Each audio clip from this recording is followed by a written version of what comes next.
Beyond compliance, truly accessible e-learning.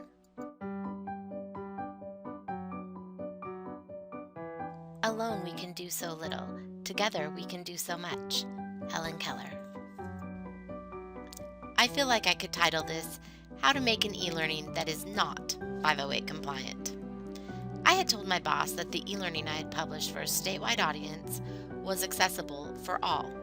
So, imagine her surprise when she received a call that my course was actually not accessible for those who are blind. I had thought I had done everything right. I used the usual checklist. I did conduct usability testing in a great usability lab, and I did include alt text for all of the graphics. I did avoid using any interactions that require a mouse like drag and drops, and I did use notes for closed captioning. I also tested my e-learning without using a mouse to ensure it could be navigated with just the keyboard, and I untabbed all of the unnecessary boxes and arranged for the order of tabbing to be appropriate. But you know what I never did? I never sat down and talked with a person who was blind about e-learning. That is when we met Mario.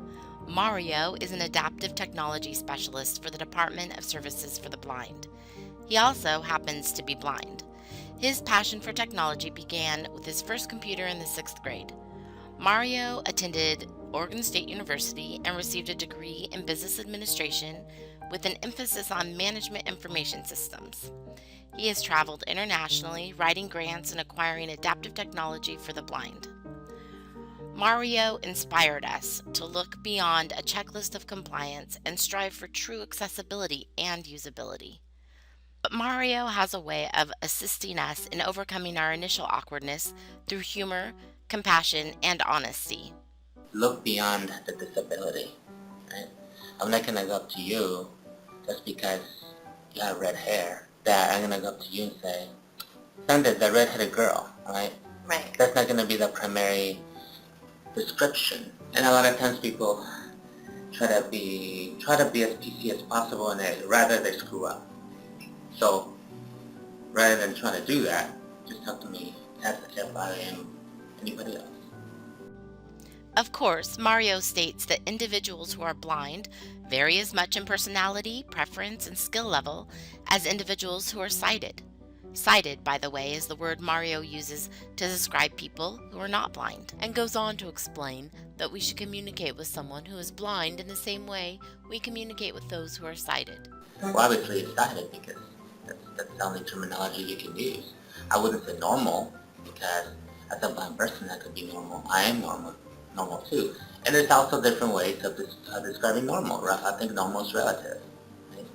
So I always say, talk to me, ask me, treat me just like anybody else. I am a sighted person, and I read without a screen reader. A screen reader, as you probably know, is what Mario uses to read his email and take online training. There are many screen readers, but the one that we are most familiar with and the one that Mario uses is called JAWS. The screen reader, like JAWS, or NVDA, which is a free software you could download, reads aloud what is typed on the page. It is important to note that those who take our courses who are using assistive technology like screen readers such as JAWS can often speed through written text almost twice as fast as the narrator for our course may be speaking. So, if you provide the transcript to narration for your e-learning course, a person who is blind may get through the course twice as quickly as someone who is waiting for slide narration or audio. In this clip, Mario demonstrates this by taking a picture of me and then letting me listen to his assistive technology read the description back to him. You'll notice that he understands it at a much faster speed than I do. He has to slow the assistive technology voice down for me so that I can understand what's being said.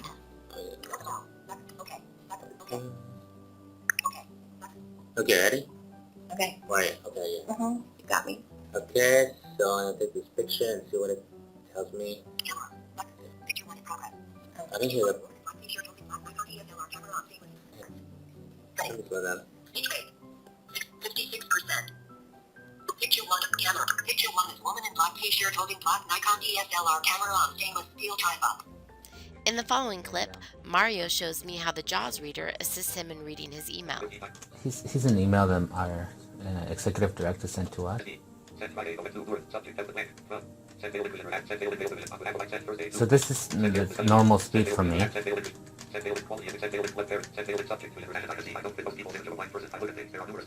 I'm gonna slow it down. I'm gonna read that again, Okay.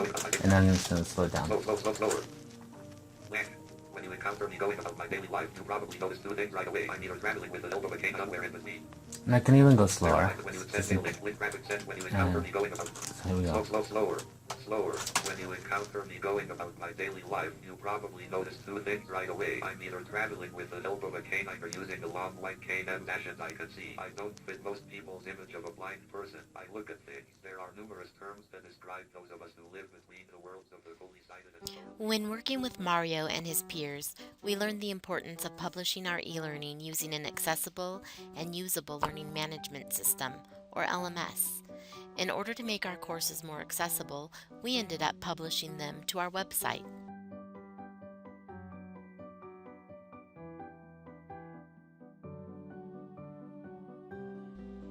As you may have found as well, there are many articles available that explain the best way to build websites for screen readers, such as JAWS. However, there aren't as many websites that specifically address e-learning and screen readers. It was substantial when we learned that websites and e-learning can be very different when it comes to the use of screen readers. For example, Mario uses the directional arrows to navigate through websites with his screen reader. He expects naturally to be able to do this when he opens an e-learning. However, e-learning software like Articulate Storyline does not always offer the directional arrows as an option, so Mario must use the tab key to navigate through the course. Mario and his peers adjust quickly and they get the rhythm of the e-learning, but it is understandably confusing unless this fundamental piece of navigation is addressed at the beginning of the e-learning. That was good for us to learn too.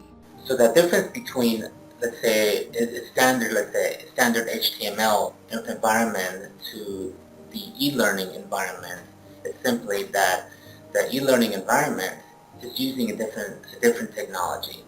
The way in which JAWS behaves is you go to a page and JAWS will start reading from the top again. Anytime the page would refresh or you go to a new page.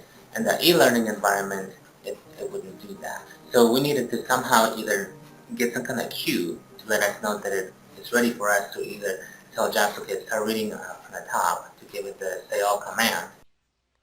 As Mario stated, the JAWS reader doesn't alert the learner that they have landed on a new page in Storyline. How did we fix that? We added a ding sound to each page.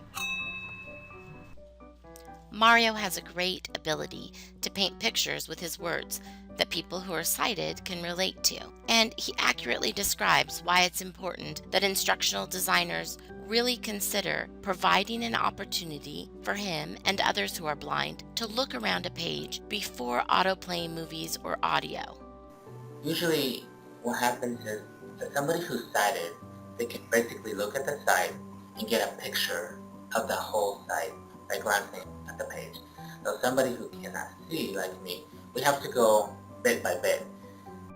Mario assists us in understanding this by asking us to imagine walking in a dark room with a flashlight and only being able to see one thing at a time. Imagining this imprinted on us the need to allow learners using screen readers time to look around the page and get sure footing. So we corrected our courses to allow time to do this before auto-playing videos or audio. In most cases, we allowed the learner to have complete control over playing the video at their own convenience. This may or may not always be the best approach, but the need behind it is something that we will always consider.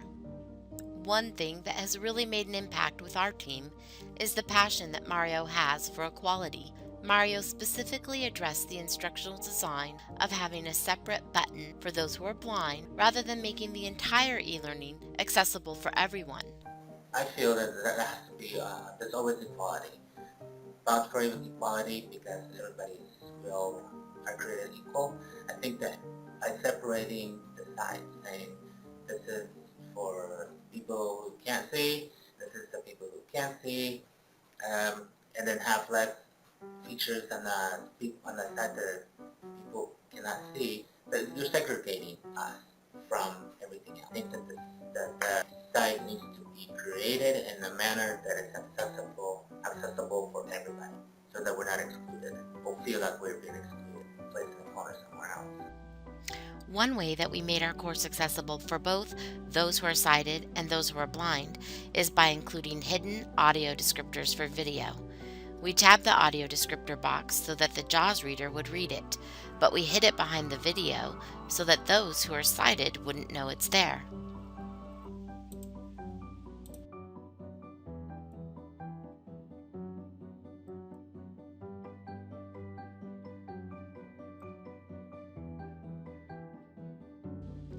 Another way that we were encouraged to be inclusive was to invest time in writing meaningful audio descriptors of video and graphics in order to make the experience as rich as possible for all learners. This is a picture of Robson Square in downtown Vancouver, British Columbia. It was given an award by the Royal Architectural Institute of Canada because of its bold, contemplative work of urban design. It gets this attention because of its beauty. However, as an instructional designer, inspired by our peers who happen to be blind, the picture stood out to us for another reason as well. The picture shows an amazing wraparound concrete staircase that takes up an entire corner block, surrounded by cascading waterfalls along with strategically placed trees of varying greens and yellows and reds. The stairs are the most striking though because of a perfectly integrated ramp that weaves up and through the stairs, making it completely accessible and that much more beautiful. Notice how the architect didn't avoid the staircase because of the need of a ramp, nor did the architect avoid the ramp because of the need to make it beautiful for the majority. After spending time with Mario and his peers, this is how we wish for accessibility to be. Seamlessly woven into our e-learning from beginning to end in a way that makes it more beautiful for everyone. And those are the 10 tips that we learned from working with Mario and his peers. Let's review. Look beyond the disability. Remember that JAWS can read twice as fast as the narration. Publish using an accessible website or LMS. Include navigation about the need to use the tab key. Add audio cues like dings and bells. Allow time for learners to look around the page. Limit auto-playing videos when possible. Make all aspects of your course accessible for everyone. Hide audio descriptors of videos in JAWS navigation, and write audio descriptors that are meaningful. We are so thankful to Mario and his peers as we are just beginning the journey to create e-learning courses that are accessible for all of us, and we look forward to our continued learning together along with you. Resources are available on our website, including the step-by-step process we are using to create e-learning courses that go beyond compliance and arrive at true accessibility. There is also a link to contact us with your feedback and ideas. A special thanks to the Department of Services for the Blind, Young Soo Cho, Mario Island, Reggie George, and John Sheehan. Yes, in the way. So I definitely do appreciate it, and I do appreciate what you have been doing for us, and I definitely appreciate the fact that you're inviting me to be able to collaborate with you and have these sites be accessible, or even to make the development environment more accessible so that whatever is produced is accessible, right? So it's accessibility all around. Right. Accessible and usable. Thank you for joining us. We are the training team for Contracts and Legal Services at Washington State Department of Enterprise Services, and this was our journey. Cheryl Shaw, Sunny Delgado, and Annette Season 1.